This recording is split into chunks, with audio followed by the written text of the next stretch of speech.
公公走了。葬礼那天，天色阴沉的像一块进了水的灰布，淅淅沥沥下着冷雨，打在灵堂外的芭蕉叶上，沙沙作响，更添了几分悲凉。灵堂设在乡下老屋的正厅，挽联低垂，哀乐的声音不大，却像细密的针，一下下扎在人的心上。空气里弥漫着香烛燃烧的味道，混杂着淡淡的消毒水气味和一种难以言喻的沉闷。亲戚们穿着素色衣服，面色凝重的穿梭低语，眼神交汇时带着小心翼翼的探寻和几分疏离。我和丈夫张明轩穿着厚重的校服，跪在蒲团上迎来送往，额头抵着冰凉的地面，每一次叩拜都感觉膝盖硌得生疼，心里却是一片麻木的哀伤。我们尽量想把一切做得周全，不失礼数，但总能感觉到大哥张磊硕那边投来的目光，像探照灯一样，带着审视，甚至有几分不易察觉的得意。婆婆眼睛红肿得像熟透的桃子，大部分时间都靠在大哥张磊硕的臂弯里，泪水无声的滑落，整个人仿佛瞬间苍老了10岁，显得格外脆弱和依赖。大哥则挺直了腰板，一边温声安慰母亲，一边条理清晰地指挥着各项事宜，俨然是家里的顶梁柱。这种氛围，悲伤是真的，压抑也是真的，只是那压抑底下，似乎还涌动着某些微妙的、不便言说的东西，像潮湿角落里滋生的苔藓，悄无声息，却在蔓延。葬礼前一天晚上，一家人在老屋偏厅讨论后事的费用。昏黄的灯泡下，大哥张磊硕坐在上首，手指在旧桌面上轻轻敲击着，语气带着一种不容置疑的权威。爸辛苦了一辈子，这最后一程必须办得风光体面。钱的事你们不用太操心，我来出大头，10万块，保准让10里8乡都挑不出毛病。我下意识地和张明轩对视了一眼，我们俩刚在大城市付了首付，背着沉重的房贷，每个月工资掰成2半花，手头实在拮据。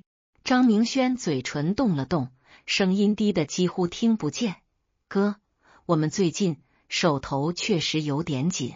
话没说完，就被大哥挥手打断了。行了，他语气轻描淡写，甚至带着一丝宽宏大量的意味，都是自家兄弟，不说那些，你们量力而行，出1万块意思一下就行了，别让人觉得我们老张家不懂规矩。当时我和张明轩心里是松了一口气的，甚至有些感激，觉得大哥到底是长兄，考虑周全，既撑起了场面，也顾及了我们的难处和面子。现在回想起来，他那句意思一下就行，以及那看似随意的语气，或许从一开始就埋下了伏笔，像是一颗精心包裹着糖衣的苦涩的种子。葬礼那几天，大哥确实忙前忙后，迎来送往，事无巨细都安排得井井有条，从订最好的酒席到请最有名的吹打班子，他都亲自过问。但也正是这份周到，让他时刻不忘在亲戚朋友面前有意无意的提及，这棚子搭得还行吧，花了不少心思。这席面专门请的大厨，不能亏待了来送咱爸最后一程的亲朋，话里话外都在强调他的付出，尤其是那笔沉甸甸的10万块。有不明就里的远房亲戚夸他，磊硕真是孝顺能干啊，家里有你这样的老大，你妈和你弟弟就有福了。大哥嘴上谦虚着说应该的，应该的，眼神却不自觉地瞟向我和张明轩这边，那目光里有炫耀，有施舍，像是在无声地展示他的功绩和我们的微薄。我心里像堵了一团棉花，很不舒服。公公的葬礼本该是庄严肃穆、寄托哀思的场合，却隐隐变成了大哥个人表演和和彰显实力的舞台。我低着头，看着校服上粗糙的麻布纹路，把那份不快和反感死死压在心底。场合不对，时机不对，我只能忍着。送走最后一批吊唁的客人，已是傍晚，雨停了，天边残留着一丝血红的晚霞，映照着湿漉漉的地面，空气里有种雨后的清新，却驱不散人心头的疲惫和阴霾。我和张明轩累得几乎要散架，只想找个地方瘫坐下来喘口气。刚在屋檐下的长凳上坐定，大哥张磊硕就走了过来。他脸上没什么表情，不像之前那样刻意维持着悲伤或者主事者的热络，只是一种近乎冷漠的平静。他对着我和张明轩说：“你们两个跟我回趟老屋，有点事要说。”语气很平淡，没有起伏，却带着一种不容拒绝的意味。张明轩看了我一眼，眼底也有些许疑惑和疲惫，但还是点了点头。我心里咯噔一下，像是有什么东西沉了下去，一种不好的预感毫无征兆的袭来，攥紧了我的心脏。我们默默跟在大哥身后，再次走进那间熟悉又透着陌生的老屋。灵堂已经撤去大半，但空气中还残留着纸钱和香烛的味道，混杂着一股陈旧木头的气息。屋里没开灯，光线昏暗，显得冷冷清清。婆婆已经坐在了堂屋那张老旧的八仙桌旁，低着头，双手交叠放在膝盖上，看不清脸上的表情，只有偶尔抽动一下的肩膀，泄露了她未干的泪痕。屋里的气氛比之前在灵堂还要凝重，压得人喘不过气。大哥示意我们坐下，自己则径直走到八仙桌的主位，拉开那把雕花最繁复也象征着一家之主的太师椅，稳稳地坐了下去。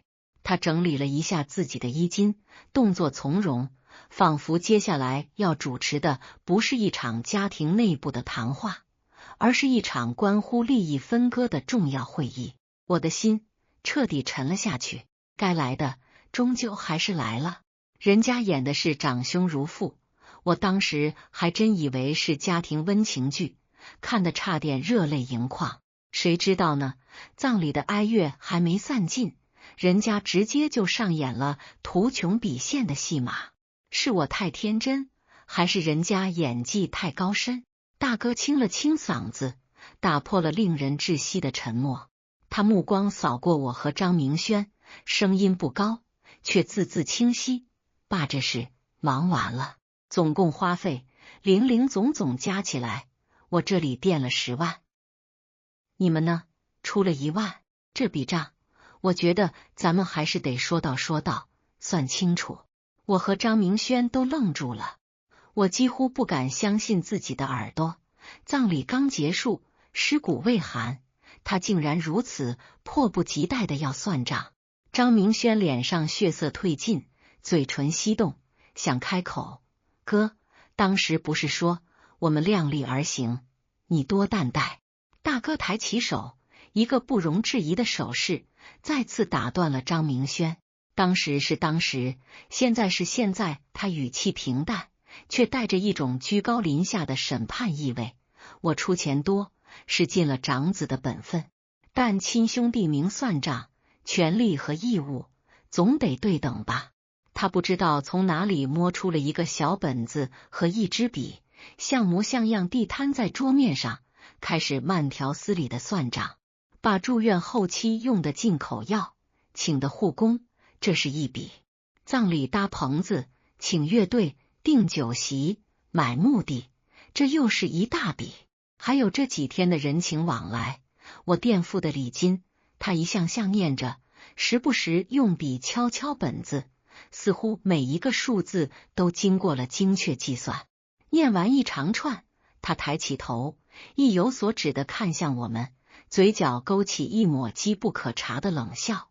算下来，我这10万块基本上是严丝合缝的垫进去了。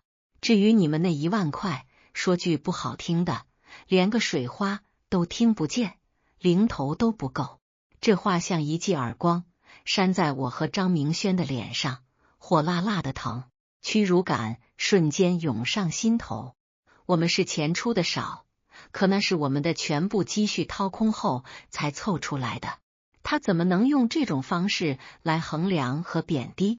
我看向婆婆，希望她能说句公道话，然而婆婆始终低着头，手指无意识地抠着衣角，只是在听到大哥说那1万块连零头都不够时，机不可闻地叹了口气，眼神躲闪，根本不敢与我们对视。她的沉默像一把无形的锤子，敲碎了我心里最后一丝侥幸。她是默认了大哥的说法的，这比大哥的直接更让人心寒。终于图穷匕现，大哥放下了笔，身体微微前倾，目光锁定我们，说出了他真正的目的。所以他拖长了语调，像是在宣布一个既定事实：爸留下的这套老房子，我看你们也就别惦记了，毕竟这房子年代久了，也不值几个钱，就留给我，以后也方便照顾妈。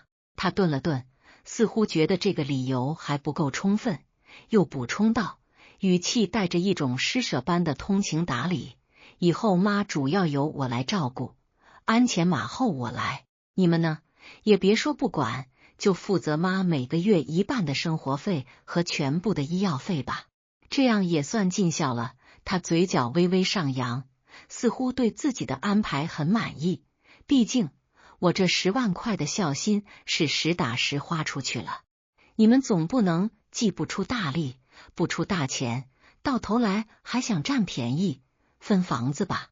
这番话如同一道惊雷，在我脑子里炸开。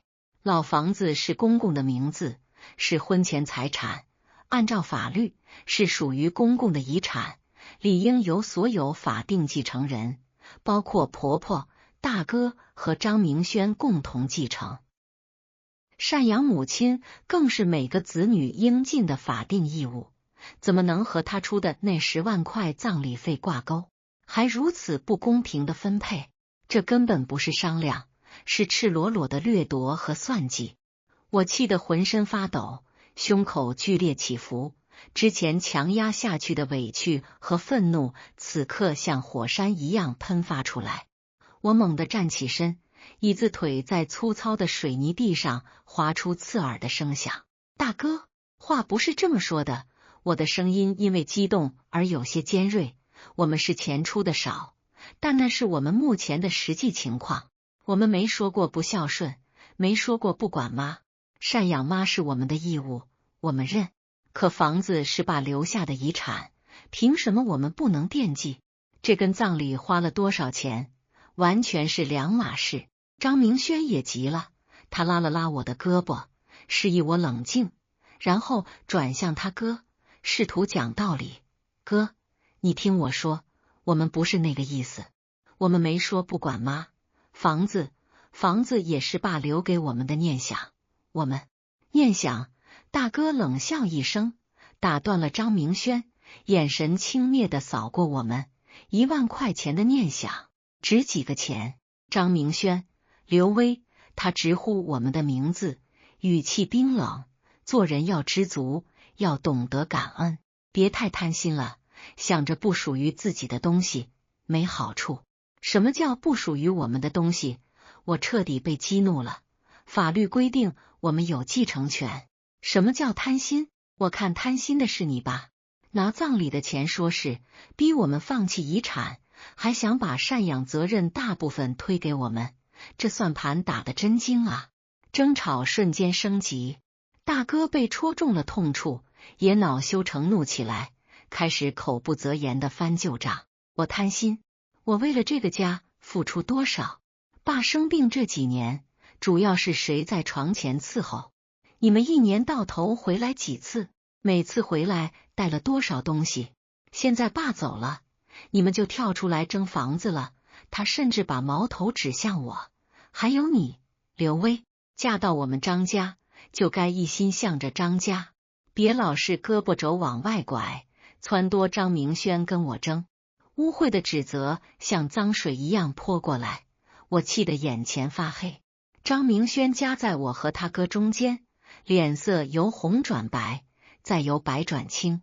他看看我，又看看他哥，再看看一直沉默的母亲，嘴唇哆嗦着，想维护我，却又顾忌着兄弟情分和母亲的态度，显得那么无力，那么憋屈。他只是反复说着：“哥，你别说了，微微不是那样的人，有话好好说。”可大哥根本听不进去，反而声音越来越大，指责越来越难听。最终，这场所谓的商量在激烈的争吵中不欢而散。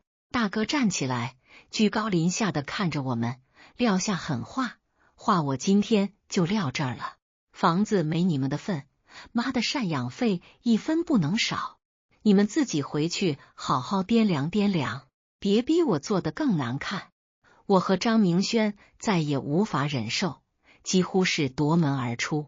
身后老屋的木门在我们身后砰的一声重重关上，那声音沉闷而决绝，像是一道鸿沟，彻底隔开了所谓的亲情。以前觉得亲情无价，现在才懂，有些人心里亲情早就被明码标价了。10万块就想买断我们做子女的权利和良心，呵呵，这算盘打得噼里啪啦响。可惜我不是算盘珠子，任你拨弄。回家的路上，车厢里一片死寂。张明轩握着方向盘，手指因为用力而指节发白，侧脸紧绷，下颌线透着隐忍的怒意。我扭头看着窗外飞速掠过的路灯，城市的霓虹闪烁，却照不亮我心里的阴霾。眼泪在眼眶里打转，我倔强地逼了回去。到家后一室冷清，张明轩疲惫地把自己摔进沙发里，双手捂着脸，深深地叹了口气。过了很久，他才抬起头，声音带着浓重的倦意，试图劝我：“微微，要不就算了吧。我哥他脾气就是那样，从小就霸道惯了。为了这事闹得兄弟反目，爸在天之灵也不会安息的。房子以后我们再努力挣就是了。”我看着他，心一点点往下沉，失望像潮水般将我淹没。算了，我不敢相信这是从他嘴里说出来的话。张明轩，这不是脾气问题，这是原则问题。是他先不顾亲情，拿钱来要挟我们。房子是爸留下的，是我们应得的份额，凭什么他说不要就不要？赡养妈我们认，天经地义，但他不能用这种方式单方面给我们下任务，把我们当冤大头。我知道他做的不对，太过分了。张明轩的声音也提高了一些，带着压抑的痛苦。可他是哥啊，我妈还在那儿，我们闹翻了，以后妈怎么办？亲戚们怎么看我们？为了套房子，弄得六亲不认，值得吗？值得。我斩钉截铁地说，眼泪终于忍不住流了下来。这不是一套房子的问题，这是尊严的问题。是他先不把我们当亲人，我们凭什么还要委曲求全，顾全他那个自私自利的大局？张明轩，你能不能清醒一点？你退让一步，他就会逼近10步。我们结婚以来，第一次因为家庭的事情产生了如此激烈的分歧和争执。他觉得我太较真，不懂得退让和顾全所谓的家庭和睦。我觉得他太软弱，拎不清是非，被愚孝和兄弟情分绑架了。客厅里的空气仿佛凝固了，只剩下我们粗重的呼吸声和无声的对峙。最后，他疲惫的摆摆手，走进了卧室，关上了门。我一个人坐在冰冷的客厅里，感觉前所未有的孤单和委屈。果然，事情并没有因为我们的退让，或者说张明轩的犹豫而平息。没过几天，风言风语就像长了翅膀一样，在我们认识的亲戚圈子里传开了。先是张明轩的三姑打来电话，语气是惯常的热络，话里却夹枪带棒：“小轩啊，我可听说了啊，你跟你哥为老房子的事闹别扭了。哎呀，我说句公道话，你大哥确实不容易，这次你爸的事里里外外都是他操持，花销肯定不少。你们做弟弟弟媳的，多体谅体谅他，别为那点家产伤了和气嘛。一家人和和美美的才最重要。接着又是他二舅妈在家庭群里发了一条看似感慨人生的朋友圈，配图却是老屋的照片，文字写着养儿方知父母恩，尽孝莫待子欲养而亲不待，可叹世态炎凉，人心不古啊。底下还有几个不明真相的亲戚点赞附和，很明显是大哥张磊硕在外面活动了，而且他讲述的版本必然是经过精心修饰和歪曲的。他把自己塑造成了一个为父尽孝、劳苦功高，却被贪财弟媳挑唆弟弟争家产的可怜长兄形象，而把我们描绘成了不孝、自私、只认钱不认人的白眼狼。我气得浑身发抖，感觉像是被人当众泼了一盆脏水，百口莫辩。张明轩试着给几个关系稍微近点的亲戚打电话解释，说我们不是要争，只是大哥的要求太过分，完全不合情理。但效果甚微，电话那头要么是敷衍的知道了，你们兄弟好好沟通，要么就是语重心长的劝他，你哥毕竟是老大，多让着点没错。人家似乎早就先入为主，认定了大哥的版本。这种被污蔑和孤立的感觉，比直接的争吵更让人窒息。我抱着最后一丝希望，趁张明轩上班的时候，偷偷回了一趟老家，想跟婆婆好好谈谈，希望她能念在公公的情分上，主持一点公道。我到的时候，婆婆正在院子里晒太阳，神情恹恹的。看到我，她眼神有些躲闪，勉强挤出一个笑容。微微来了。我坐在她旁边的小板凳上，尽量让自己的语气平和。妈，我知道爸刚走，您心里难受，我们也不想闹成这样，但是大哥提的那个要求，实在是，房子是爸留下的，按理说我们也有份，赡养您，我们肯定尽心尽力，可不能按大哥说的那样，房子全归他，我们还要出大部分生活费和全部医药费啊，这不公平。婆婆沉默了半晌，只是反复搓着自己的手，最终叹了口气，含糊其辞地说：哎，你大哥他也是为了这个家好，他脾气是急了点，但心不坏。你们都是我的儿子儿媳，手心手背都是肉，就不能各退一步，别让我夹在中间为难吗？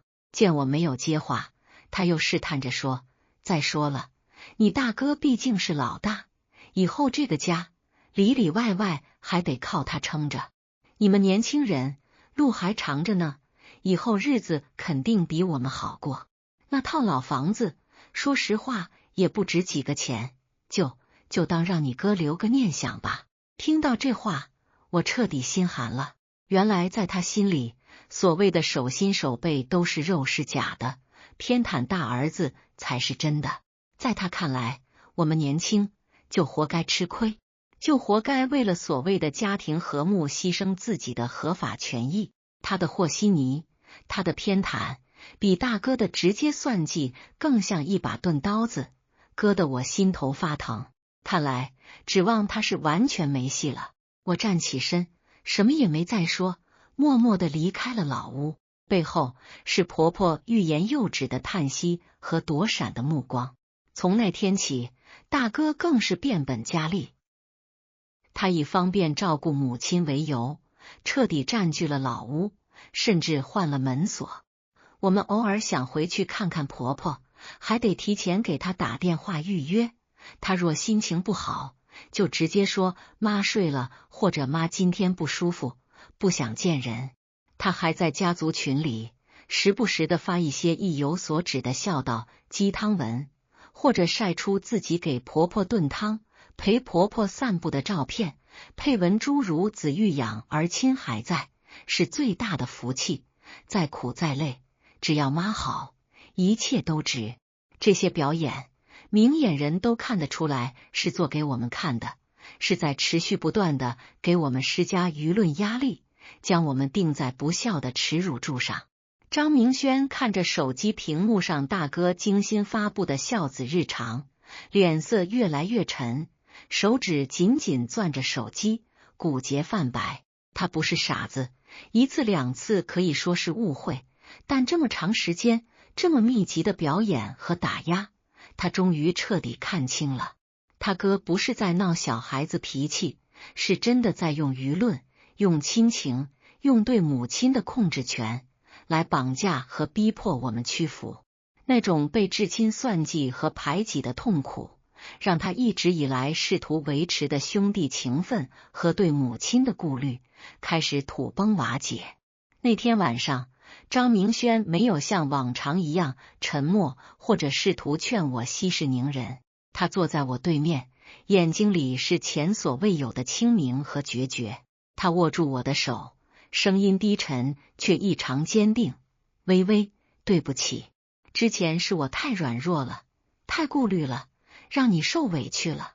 他深吸一口气，继续说道：我哥做的太过分了，这不是钱的事，也不是房子的事，这是欺负人。他想用那10万块买断我们做儿子的本分，剥夺我们继承的权利，还想把我们踩在脚底下。没门，我们不能就这么算了，不能让他得逞。看着他眼里燃烧的怒火和坚定的光芒，我一直悬着的心终于落回了实处，眼眶一热，积压了许久的委屈和孤单仿佛找到了出口，但我没有哭，反而笑了出来，用力握住他的手。好，明轩，我们一起，不是为了争那点财产，是为了争一口气，争一个公道。不能让别人以为我们是软柿子，可以随便捏。夫妻同心，其利断金。那一刻，我们达成了前所未有的共识，这件事绝不能妥协，我们必须反击，不是歇斯底里的争吵，而是有理有据的维护我们应得的权利。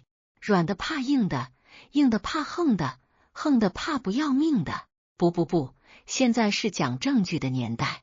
想用唾沫星子淹死我？不好意思，姐姐，我不仅买了救生圈，还准备学游泳反枪回去。我们的反击决定从最根本的地方入手，公公的真实意愿。我和张明轩决定先从老家的旧物入手，趁着大哥外出办事，我们再次回到老屋，向婆婆表明只是想收拾些公公生前的旧物，留作纪念。婆婆眼神躲闪，布满皱纹的手无意识地摩挲着衣角，指甲缝里还沾着晨起剥毛豆留下的绿渍。她的嘴唇翕动2下，最终还是默许了。推开公公生前的书房，木质门轴发出吱呀声响，一股陈旧的气息裹挟着樟脑丸味道扑面而来。墙角的蜘蛛网上还垂着几片干枯的银杏叶。书架上整齐摆放着各类书籍，泛黄的书页间还夹着几张老照片，有年轻时的公公在田间劳作，汗湿的衬衫紧贴着脊背，有兄弟俩幼时争抢糖葫芦的画面。张明轩的门牙缺了半颗，大哥嘴角沾着糖渣，画面边角都卷了边。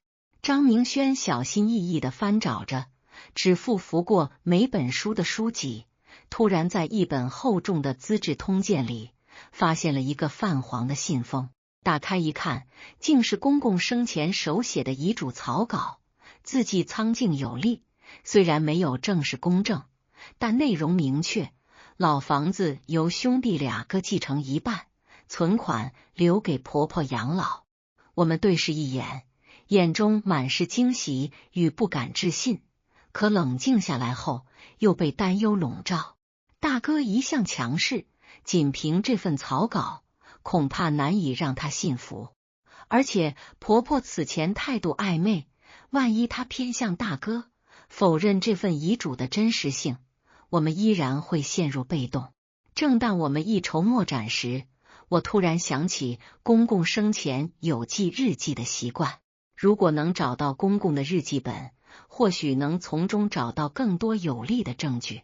书桌上摆着公公生前常用的老花镜，镜腿缠着胶布，抽屉里整齐码着泛黄的信纸，边角还留着被钢笔划破的痕迹。终于，在书桌最底层的抽屉里，发现了一个布满灰尘的铁盒，锁扣处生满铜绿。打开铁盒，里面整整齐齐地码着10几本日记本，封皮上用毛笔写着年份，最早的一本甚至追溯到张明轩出生那年。翻开1998年的日记，里面夹着一张褪色的婴儿脚印卡片，公公写道：明轩今天会叫爸爸了。磊硕吃醋地把玩具车砸在地上，这孩子性子太要强。我们如获至宝，迫不及待地翻阅起来。公公的日记详细记录了这些年家里的点点滴滴，其中不乏对兄弟俩的期望和对家庭未来的规划。在最后几本日记里，我们找到了关键内容。磊硕这孩子能力是有，但心思太重。明轩善良老实，却总被欺负。我走之后，真担心他们为了家产闹得不可开交。看到公公在日记里写下的这些话，张明轩红了眼眶，手指轻轻抚过那些字迹，仿佛触碰到了父亲最后的牵挂。原来老人什么都知道，只是一直默默放在心里。我们将遗嘱草稿和相关日记内容拍照留存后，决定主动出击，约好大哥在老家的茶馆见面。茶馆里飘着茉莉花茶的香气，八仙桌旁坐着几个下棋的老人，楚河汉界上的棋子被岁月磨得发亮。当我们把手机里的照片摆在他面前时，大哥的脸色瞬间变得铁青，茶盏重重磕在桌上，溅出的茶水在桌面上蜿蜒成扭曲的纹路。哼，就凭这几张破纸，也想跟我争？谁知道是不是你们伪造的？大哥强装镇定，眼神却慌乱不已，手指无意识地抠着桌沿的裂痕。哥，这些都是爸的真迹，你从小在爸身边长大，不可能认不出他的字。张明轩语气坚定，爸生前最希望的就是我们兄弟和睦，你现在这样，对得起爸的在天之灵吗？大哥拍案而起，震得桌上的花生壳簌簌掉落。少拿爸来压我，就算遗嘱是真的又怎样？妈还在世，这房子的事我说了不算，妈说了算。果然，大哥把婆婆搬了出来。我们早有预料，于是提出让婆婆当面做个决断。大哥冷哼一声，甩下一句“那就走着瞧”，转身离去，一脚扫翻了旁边的竹椅。再次回到老屋，堂屋里的八仙桌落了层薄灰，太师椅上还放着婆婆为之玩的毛线拖鞋。婆婆坐在椅子上，神色憔悴，鬓角的白发比葬礼时又多了几缕，脸上的老年斑在日光灯下显得格外明显。当我们把遗嘱草稿和日记拿给她看时，她的手微微颤抖，浑浊的泪水在眼眶里打转，布满老年斑的手抚过手机屏幕。老头子他。沉默良久，婆婆终于开口：磊硕，你就听你爸的吧，都是亲兄弟，何必闹成这样？妈，您怎么也帮着他们？这些年我为这个家付出了多少，您都看不到吗？大哥激动地打断婆婆的话，脖子上青筋暴起。那10万块葬礼费，他们出了多少？现在倒好，拿着几张纸就想来分房子，哪有这么便宜的事？磊硕，婆婆突然提高了声音，枯瘦的手掌重重拍在桌上，震得瓷碗里的腌菜都晃了晃。你别太过分了，这些年你弟弟弟媳虽然在外地，但也没少关心我们。你爸生病住院，他们每次都寄钱回来，你呢？总觉得自己付出的多，就想把好处都占尽，这像话吗？大哥被噎住，脸色一阵红一阵白，张了张嘴，却没再反驳。我们心中既惊喜又疑惑，后来才知道，原来在我们寻找证据的这段时间，婆婆也在反思。她看着大哥为了家产不择手段，甚至不顾兄弟情谊，心里也很不是滋味。村里的王大爷特意上门劝他：老嫂子，手心手背都是肉，可别寒了小儿子的心。再加上隔壁李婶说看到张明轩偷偷给老家的小学捐了课外书，这些事像细流汇聚，终于让婆婆下定决心，不再偏袒大哥。在婆婆的主持下，我们请来了村里德高望重的长辈和家族里的亲戚，堂屋里挤满了人。三叔带着老花镜，逐字逐句宣读公公的遗嘱草稿，二伯则翻看着日记里的相关内容，七姑用手帕捂着嘴小声抽泣，感叹老头子的良苦用心。虽然没有经过公证，但有日记作为佐证，再加上婆婆的认可，大哥纵使满心不甘，也无法反驳。最终，老房子按照遗嘱，由我和张明轩与大哥各继承一半。散场时，大哥一脚踢开脚边的石子，嘴里嘟囔着走着瞧，可在众人的注视下，还是在分配协议上签了字。本以为事情到此为止，可大哥却不甘心失败，开始在村里散布谣言，说我们用手段逼迫婆婆，伪造遗嘱，只为了霸占家产。这些谣言像病毒一样迅速传播。菜市场卖豆腐的刘婶看到我时撇了撇嘴，村口大树下乘凉的老人们也对着我们指指点点。有天傍晚，我听见几个妇女在井台边议论，听说那小两口在城里混得不正经，才这么惦记老房子。面对恶意重伤，我们没有选择沉默。张明轩骑着电动车逐一拜访村里的长辈，在他们的烟袋锅子吧嗒声中，耐心解释事情的来龙去脉，出示手机里的证据。有次去拜访德高望重的赵爷爷，老人带着助听器，张明轩跪在地上，对着老人的耳朵反复解释了半个多小时。我则主动加入村里的妇女聊天群，帮着王婶摘豆角，陪李嫂耐鞋底。在帮孙奶奶修补被老鼠咬破的棉袄时，我无意间说起公公生前总念叨大哥小时候发烧，自己背着他走了20里山路去医院的事。孙奶奶抹着眼泪说，老头子是个重情义的人，写的遗嘱肯定不假。同时，我们也没有忘记关心婆婆，即使大哥从中作梗，我们依然经常回去看望他。我特意买了本家常馄饨100粒，学会了婆婆最爱的荠菜馄饨做法，每次去都带着现包的馄饨，还细心的把馄饨皮擀得薄如蝉翼。张明轩给老屋装上了新的热水器，手把手教婆婆使用，担心她记不住，还特意用红笔在操作面板上标注步骤。婆婆被我们的孝心打动，也开始主动帮我们澄清谣言。有次在村头的大槐树下，他拄着拐杖大声说，别听磊硕瞎咧咧，那遗嘱就是他爸写的。我亲眼看见老头子在书房写的。渐渐的，风向开始转变，村民们看到我们对婆婆的孝顺，下雨天我们冒雨送伞，鞋子陷在泥里也顾不上，冬天给婆婆送来新做的棉袄，还特意在领口缝上柔软的兔毛。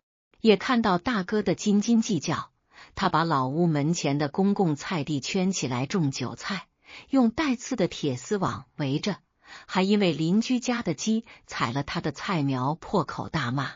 那些曾经相信谣言的人纷纷向我们道歉，王婶还特意送来自己腌的咸鸭蛋，用红纸包着，上面写着给好孩子补补。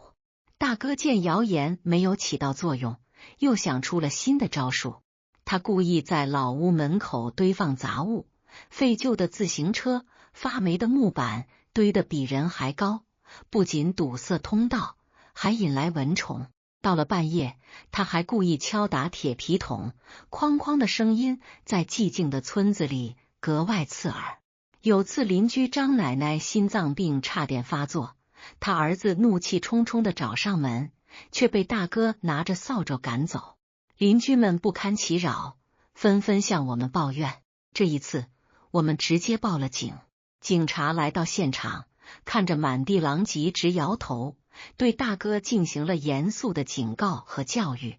在法律的威慑下，大哥终于收敛了一些，但看我们的眼神依然充满怨毒。然而平静并未持续太久。一天深夜，我们被急促的电话铃声惊醒。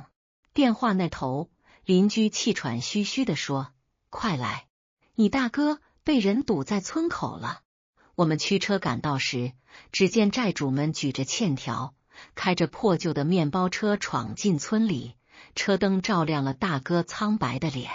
原来他在外面赌博，欠下了巨额债务，输红了眼的他竟然想把他继承的那一半老房子卖掉。消息传到医院，婆婆得知后气得当场晕倒，被紧急送进了县医院。医院的消毒水味道刺鼻，婆婆躺在病床上，插着输液管，脸色苍白如纸。监护仪发出规律的滴答声，像是悬在我们心头的警钟。大哥蹲在走廊里，头发凌乱，西装袖口沾着酒渍，面前摆着几个空酒瓶。看到我们，他突然冲过来，抓住张明轩的衣领：“救救我！那些人说不还钱就要打断我的腿。”张明轩没有推开他，而是冷静地问清了债务情况。原来大哥不仅赌博，还借了高利贷，利滚利之下早已是天文数字。看着大哥狼狈不堪的样子，再看看病房里虚弱的母亲，张明轩心中百感交集。他转身走向自动取款机，将卡里的积蓄全部取出，又联系了几个朋友借钱。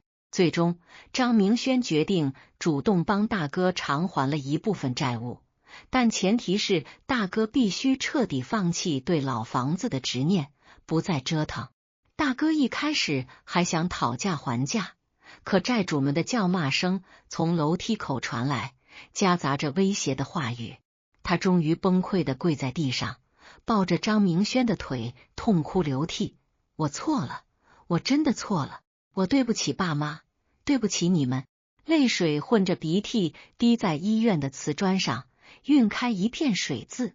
这场风波后，大哥仿佛变了个人。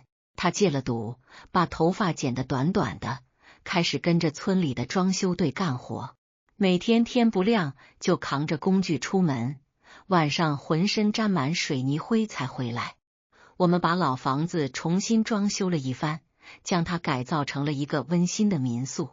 大哥主动提出不要工钱，帮着刷墙、铺地板，还利用自己的人脉联系到便宜的装修材料。开业那天，阳光洒满院子，民宿门口挂着大红灯笼。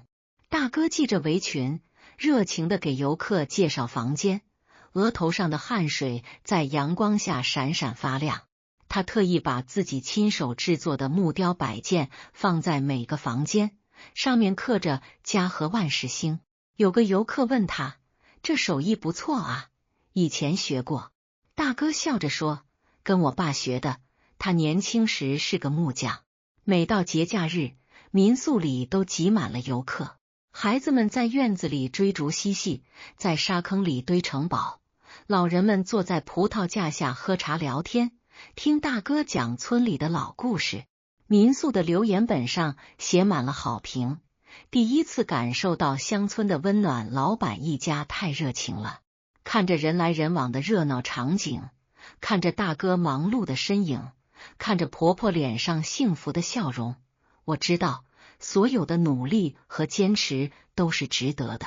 如今我们经常围坐在老房子的院子里吃饭。月光洒在八仙桌上，大哥会主动给婆婆夹菜，还学着我包荠菜馄饨。张明轩和大哥说起小时候偷摘邻居家桃子被追着跑的事，两人笑得直不起腰。墙角的蜘蛛网上不再挂着枯叶，而是缀满了晶莹的露珠，在晨光中闪烁着希望的光芒。